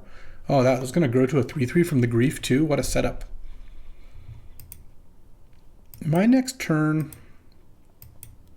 could be Time Warp, could be Dig. Probably leave up Cryptic/Dig is my guess. But we'll have to see what happens here. Okay, it's a Stalactite Stalker. Not too surprising. Teferi Time Raveler. Yeah, let's do that. Let's bounce this, draw, hit. I was kind of hoping to draw a land, but I think this could be okay. Okay, Arid Mesa into Animate the Dead, the Grief, probably, something like that. Yeah. Okay, Animate Dead, and then my hand is just great, so you can take whatever. You might have to take Dig Through Time here. You could take Cryptic. I mean, it all seems pretty tough. All right. Let's just pass. What I think I'm going to do here is cast Dress Down when the Grief attacks the Teferi, so I can block with Snapcaster. That's going to be my plan. And then I even get to cast Dig Through Time end of turn after the Dress Down dies. Ooh, Wandering Emperor, nice. All right, let's block. Keep my Teferi around. You can play Stalker. I don't mind that. It won't even get a counter. Thanks to Dress Down. That's pretty nice. Okay, so that gets sacrificed. Now I'm going to dig. And what do I leave in my graveyard? I don't have any way to replay to get my Snapcaster back. So I think I'm just going to leave Cryptic in my graveyard because it's the best card. And I don't really want to leave a creature to get animated. Let's go Mana Drain Jace here. we are really doing some classic blue-white action. And now actually seems like a pretty appropriate time to cast Time Warp, I think. Well, here's the problem. I would love to Time Warp with a Jace in play, but I feel like I'm not that close to being able to do that because I need to have another land in play so I can Jace plus Mana Drain, which is what I'm going to do now. And I don't even think I do anything to the Stalker right now. Let's put Wrath and Wandering Emperor back. I guess, yeah. Sunfall and Wandering Emperor back? Sure. Pass. Stalker can hit either of my Planeswalkers for 1, and I just have a counterspell up here, and then end of turn, if nothing better presents itself, I'll cast Unexpectedly Absent Engineer and draw the Stalactite Stalker for like the 15th time. Gut. I'm going to just go Absent on your Stalker. And then Gut can hit the board. And then draw. I guess I actually didn't need to do that then. I should have done it before the attacks. Plus Teferi. I could Wrath. I could Jace. I think I'm just going to brainstorm in Wrath here. Okay, let's put Sunfall. Plains back. Cast or play Shelldock Isle. Oh, I'll put Solitude under it actually. And then just pass because I plus Teferi, so I can Wrath or Wandering Emperor at any time here. I guess if Janara doesn't have another thing to play, then I can go Wandering Emperor. But because he's playing the Stalactite Stalker, then I get to Wrath. It's actually the perfect setup. This deck is just dismantling the opposition. It's actually not even, being remotely close. Instant speed Wrath, kill your 2 creatures. Still have Drain and Remand up. Solitude tucked under a Shelldock. 2 Planeswalkers in play. I'm probably not even going to play the One Ring this game because I just don't need to draw extra cards. What a dominant performance. Keeping the one-lander worked out nicely. Let's get that Lion Sash in there. And definitely don't want to cut Stern Scolding this time. Dress Down still looks pretty good. This might not be the best Time Warp matchup just because Time Warp's expensive and doesn't do anything. It doesn't do much without something in play, though. I guess the Thieving Skydiver doesn't look great either. Let's just cut that one instead. All right, time for game 2 here on the draw. And mostly I just want a hand that has like lands and some decent spells, but I don't really care too much which they are because I assume I'm going to get hit by some amount of hand disruption. Oh, I do like seeing Mother of Runes when I have a Wrath in hand. Yeah, let's put Solitude under the Shelldock. Hopefully we don't get our Chart a Course discarded. All right, we did not, so let's cast Chart a Course. Looking for another white. Yeah, let's just discard our 5th land. Maybe I'll regret this, but I have 4 mana lined up. Getting a land in the graveyard is actually kind of nice for Dig because it's hard to get lands into the graveyard. And I feel like, now you've got to attack with Mother of Runes.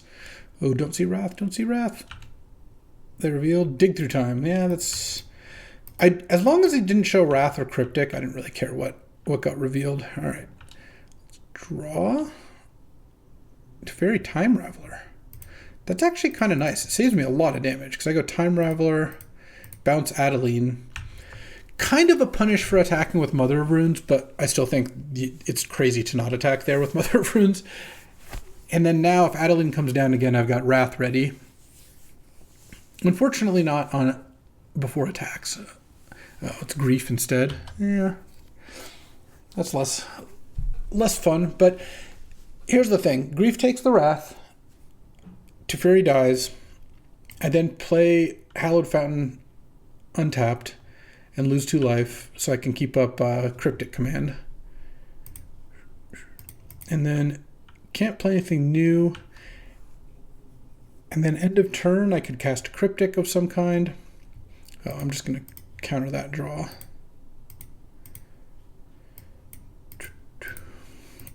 I mean, Janara's not going to play too much into my Cryptic, I don't think, and feels like it's not, it doesn't really, like you can play Adeline now, but I'm going to get to cast Time Warp and then dig through time, so I feel like I've got a good shot at finding something here. I guess this is a lot of damage. All right. Sunfall. Oh, unexpectedly absent. All right, well, I'm going to start with Time Warp. This Solitude's also on its way here. Let's find Snapcaster wouldn't be bad. Sunfall would be great. What do I want to do? I could use 2 cards by ousting Mother of Runes and then unexpectedly absenting the Adeline. And then I'd have up Dig or Remand. I think I might do that, but I'm going to start by brainstorming because I haven't played a land this turn. Okay, there's the Sunfall at least. Let's put back... I'm just looking at this Eagles and whether I want to shuffle. I think maybe I put back Remand, Sunfall, and I just don't cycle the Eagles this turn. Because either way I can't have a counter up. Oust Mother of Runes. Protect Adeline. Nice. That's kind of what I was hoping would happen, because then I get to cast Absent, have Adeline be the top card, Mother of Runes is the next card. And then I have Sunfall on top, so I'm not getting discarded. Okay, there's Adeline. I take 6 down to 4 here. Janara's drawing Mother of Runes next turn. Next turn, I'm going to draw Cycle Eagles of the North once I draw my Sunfall, because I do want to hit a land drop that turn. And then, presumably, I've got it pretty locked up from there. I mean, you never know, I suppose, but because I have tons of action after that. Oh, I should play my land first, because now that I go Sunfall, I've got a 5/5 Incubator. You're drawing Mother of Runes, and then I have Solitude coming off of the Shelldock, Teferi, Mana Drain. I just kind of have it all. Okay. I'm at 4. And Cycle Savai Triumph. Oh, to get Descend. Nice. Let's go. Okay, Teferi plus. No, let's just Solitude now. Let's not mess around. I'm at 4. Yeah. I guess I will hit Mother of Runes. And then play Colonnade. And then pass the turn with Incubator up. Though I guess this not letting me have Drain up. I actually, yeah, I no longer like this plan. I feel like I didn't need to. Yeah, I didn't need to play it that way. Basically, I think I should have played the Teferi still. Draw. Oh, Lion Sash. Oh, that's fantastic. Lion Sash. Exile. They have no cards in hand. Actually, do I want to exile anything? Let's attach it to Solitude. And then I'm just going to attack with both. And then now Lion Sash on Solitude is just a beating. And if, so he only blocked with 1, or he didn't block with any, so now I'm going to exile Lingering Souls. And then I'm just going to hit for 8 and go up to 7. Now I leave Drain up, and Lion Sash Solitude is just basically unbeatable here. It's effectively a Solitude that just pumps itself. All right, let's just Mana Drain that. Oh, I guess now he can sack the Stalker to kill the Solitude. All right, that's fair. Maybe I didn't need to drain here. The oh, did he not do that though? Nice. Well, I messed up, but I didn't get punished, so I do like that. Let's animate Colonnade and play Marsh Flats and attack with everything. Yeah, I guess that's a little known part of the card. Let's get Bank Buster out of here. I mean, this is just lethal. Well, I guess it's not quite lethal because of the Stalactite. I mean, this is one more and it's lethal. All right. Let's just pass and, whew, is that a nice little 2-0? A 2-0 start? Let's check it on the team. Let's see how they're doing. Alrighty, time for round 3. Playing against Nablus on kind of like a green ramp, 5-color, 4th Year Lingus, Arcane Denial, Force of Will, Birds of Paradise style deck. Do I want to mulligan this? Yeah, I don't really. Like, this hand's obviously got a lot of ways it goes wrong, but I feel like Wrath is a pretty good stabilization card, and I don't know, especially against like Force of Will and Arcane Denial, it feels like mulling too much is just not that good when it kind of lets them use their counters that put them down card advantage and still remain even because you've mulliganed. I just think Force of Will is kind of punishing to me mulliganing, so. And I didn't really want to mulligan. That's part of it too. Dress Down's not a terrible draw. It's got some flexibility. I don't have a second white. That is one thing I will note, but I don't know that that's too big of a problem. All right. They don't have any plays the first 2 turns. That's perfect, because now it looks like I've got mana drain up, or remand, which I do not. Will I play Dress Down to cycle here? Probably. They do have a Troxa in their deck, but I also don't really want to not use my mana, and then I'm still looking for Remand, Force of Negation, any of those kinds of things. So, all right. That's not ideal. So I need to fade one more turn. And I don't think playing Skydiver there for nothing does much. And it taps me out, which Nablus could definitely be worried about a counterspell here. Might not want to commit something. Just tap Steam Vents. Okay. Now I feel pretty good, because now I'm going to have Cryptic up in a second here. Cryptic successfully up, and now we're playing the kind of game this deck's pretty good at. Though I haven't actually drawn that many instants, I'm still probably, I would say, better equipped to play this than my opponent. And I've got plenty of lands to come here. Okay, we're going to do something. I hope it's Crack Waterlogged Grove. That would be amazing. Oh, Malcolm Alluring Scoundrel, sure. So what I'm going to do, since I'm not playing as Reanimator, I'm going to let Malcolm hit me once. They get a little bit of improvement to their draw. That's fine. And they probably ran out of lands because they just played Waterlogged Grove. But I don't really want to tap out. And then end of turn, if they don't do anything I care about, I'll just cast Solitude to kill the Malcolm. If they play a creature I really am worried about, I could just Wrath. And then, of course, I could Cryptic. All right, end of turn. Let's cast Solitude here. See how that goes. And if Solitude gets countered here, then I'm probably just going to untap and cast a Thieving Skydiver, no kicker to block Malcolm. Because that lets me leave Cryptic up, which is pretty nice. All right, Solitude hit the board. And one of the things that's so good about Solitude is it's got lifelink, so they can't really ignore it. It's still really good in play. Well, what is this? You didn't mind? Is it Prismari Command? Oh, Carnosaur? Sure. I'll take my little 2-for-1. Draw. No real reason to play this Time Warp. And right now, I can just cast Dig end of turn. I don't really want to that much, but it'll depend on what my opponent does here. I mean, at some point I wouldn't mind landing a Cryptic, but this game, the way this game played out has made keeping my hand amazingly good. My hand could have lost to a lot of cube draws, but this played out in a way that worked out pretty nicely for me, I will say. Okay.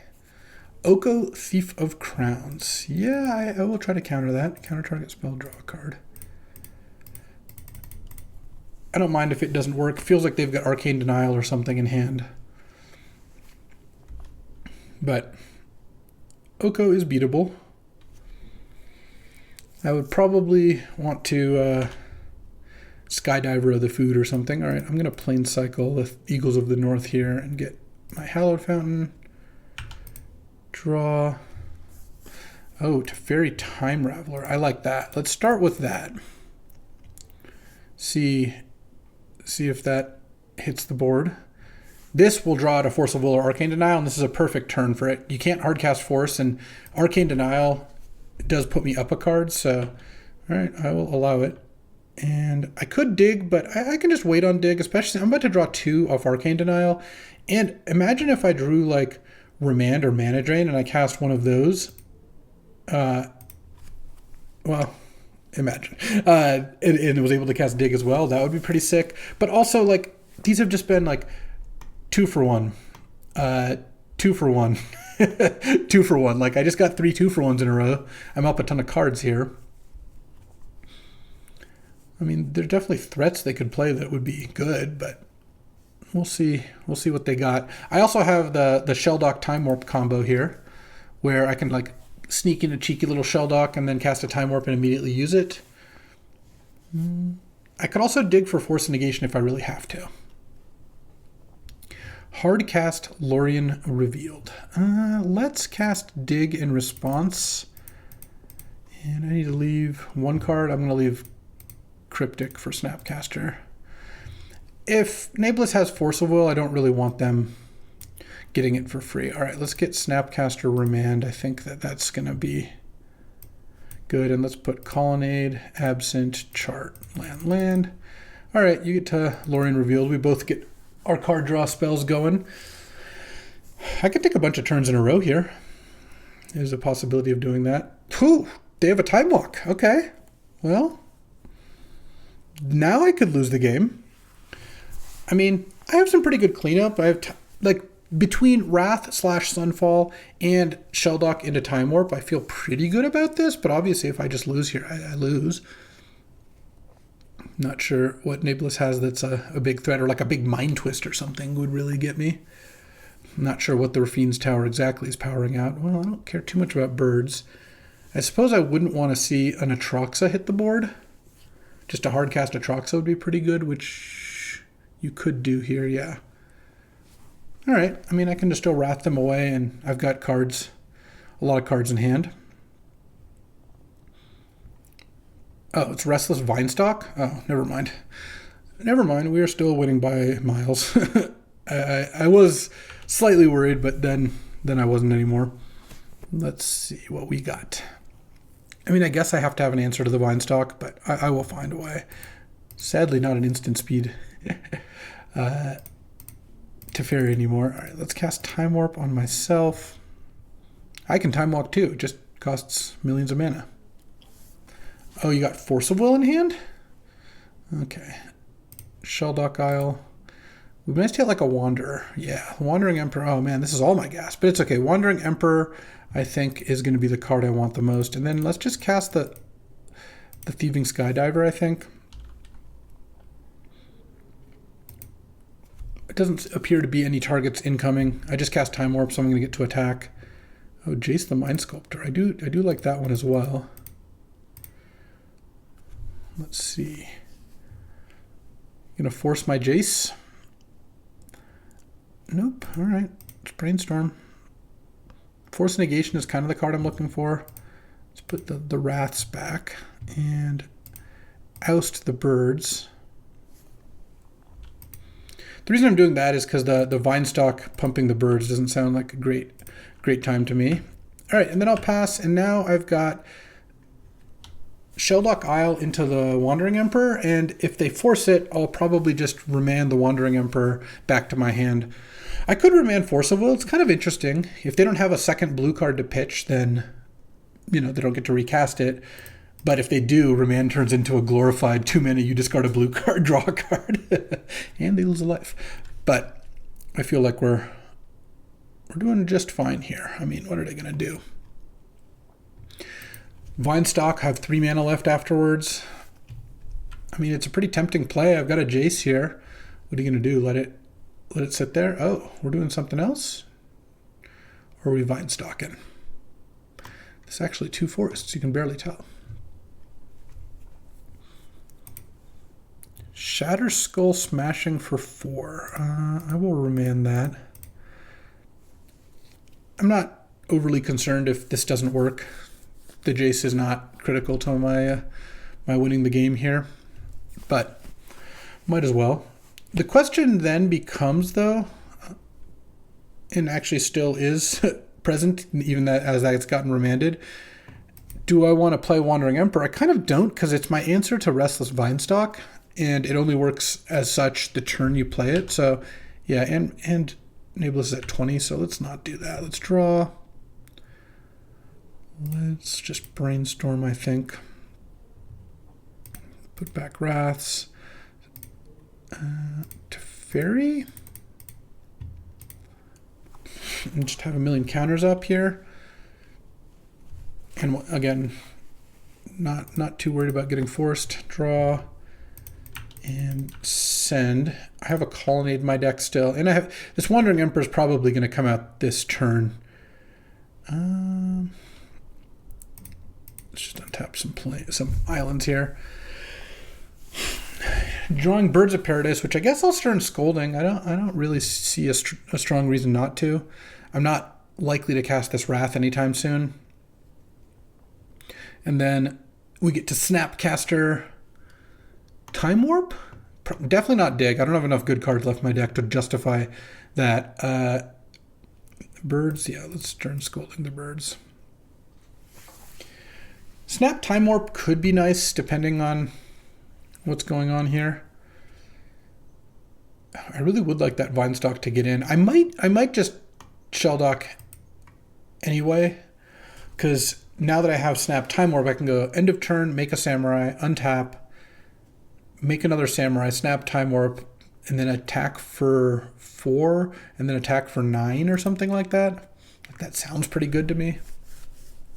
But it'll kind of depend on what my opponent's doing. If they don't attack and they have all their mana untapped, I'm a little less excited about that plan. But it does sound pretty decent otherwise. The rest of this Vinestock is just a good card, and it's good against my Planeswalkers and sorcery removal.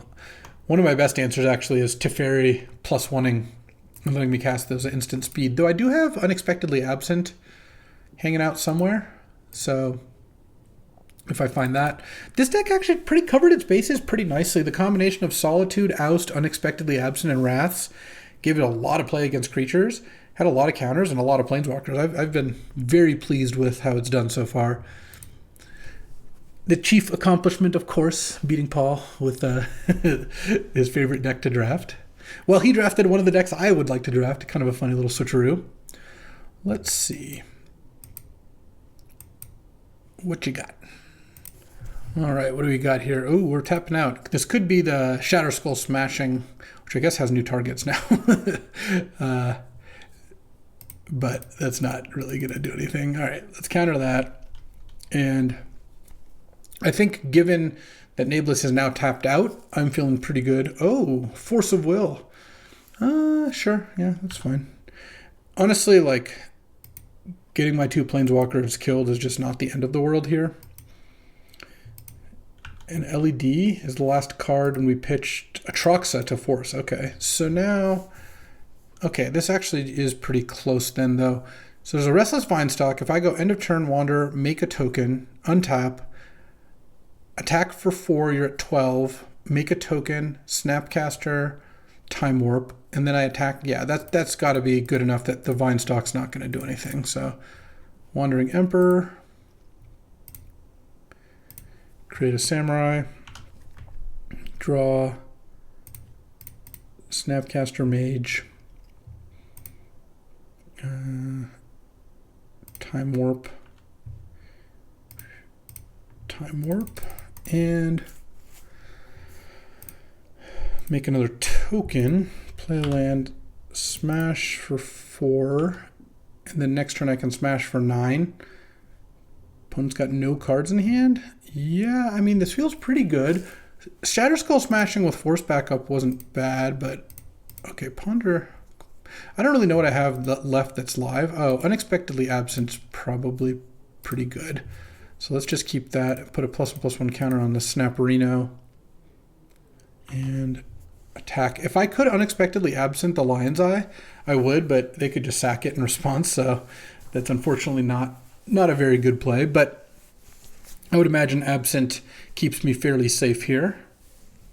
And there's not too much you can have to get out of this, but we'll see. Crack the Waterlogged Grove. Oh, Delighted Halfling.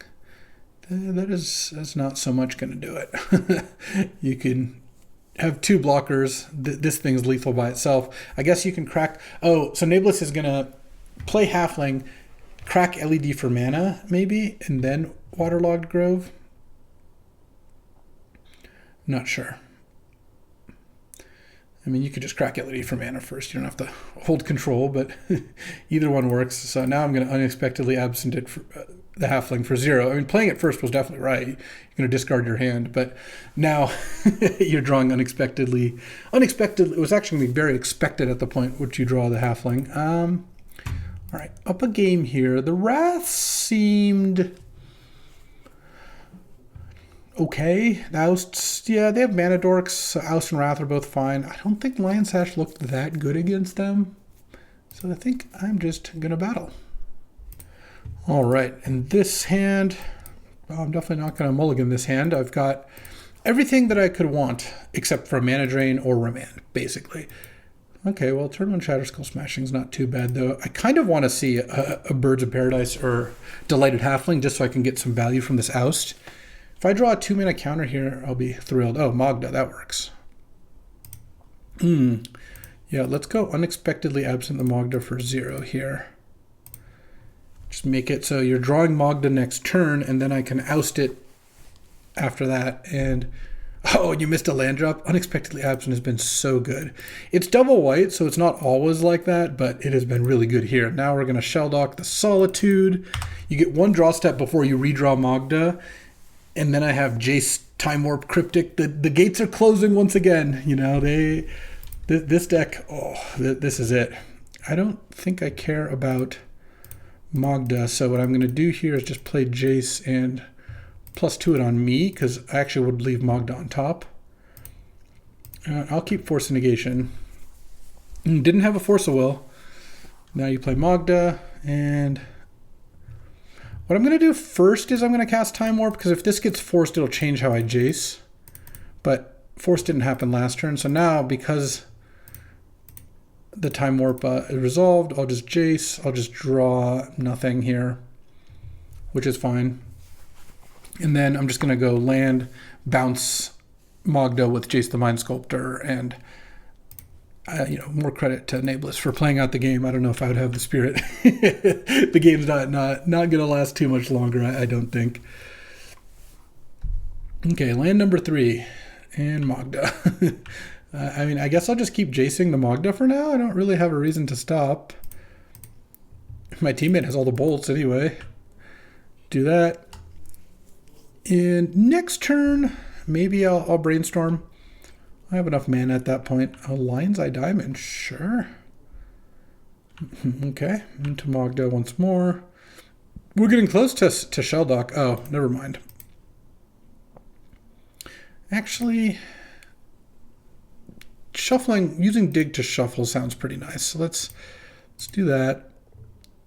Let's play my land, and I think past the turn I could chart. I guess actually just this is kind of free dig wise, so let's just do that, and then we'll brainstorm. Okay, and now we've got some action here. I've already played my land, so let's go land, or Eagle's land. I've got Force of Negation in hand. Things can't get too out of control. I could Snapcaster. If I Snapcaster Oust, I actually won't be able to dig anymore, which is kind of a shame. I think I'm just going to chill for a turn here. Maybe I should have just Snapcaster, put Magda on top. Hold on, maybe that's actually still the play. Yeah, that actually seems kind of nice. Let's do that. Upkeep, Snapcaster, target unexpectedly absent. I really made Mana-screwed opponents draw bad creatures a lot this this draft. And then cast Absent for 0. Draw Magda. And presumably play Magda unless you have a better play, but that's what your play was last turn. So it's basically just Time Walk. Not very different at all. And, I mean, this is just... Like you hold on control in Magic Online to go into full control. This is the full control equivalent of a game where my opponent has... I can't imagine the sequence of cards it would take to get out of this, given that I've got 2 counter spells, and 8 lands against and 2 planeswalkers against their 3 cards. But I guess we'll see. I mean, maybe there's like some combination of breach style action that could work, but let's just brainstorm with Jace. Dress Down and Wrath can get out of here. Land. Teferi. Sure. Cycle. Get the last land, I guess. Draw. Oh, there's a remand. Nice. Pass. Untap these 2. I guess now I'll probably Shelldock before the Magda attacks and get my Solitude into play. But so maybe I should have just attacked with Snapcaster. Let's get the Solitude out there. And, you know, sometimes it feels good just to draft blue-white Cheons. Like, this deck is just a classic blue-white control.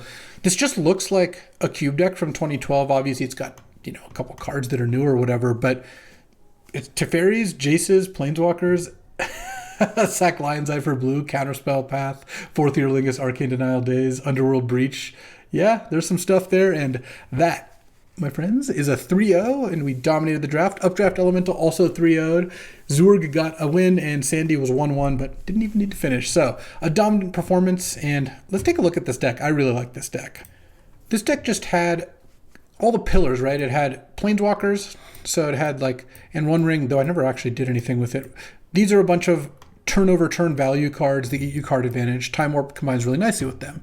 Also had Sunfall plus Wrath, and I kind of count Solitude in the same as like these really good white removal spells, along with the early removal of Oust and Unexpectedly Absent. And then it had cantrips. It had Ponder and Brainstorm and Chart a Course. Dress Down kind of also counts. It had a mana fixing, right? It had Seachrome, Coast, Eagles, Colonnade, Hallowed Fountain, which was great, and Marsh Flats. And it had counterspells. So many counterspells. It had Stern Scolding, Mana Drain, Remand, Force of Negation, Dig through or Cryptic Command. Oh, Dig's another, and then, well, Dig and Snapcast are kind of their own category of slightly more expensive, really game-breaking spells. Really glad I took this over Mentor, and then Skydiver was just like a nice value card.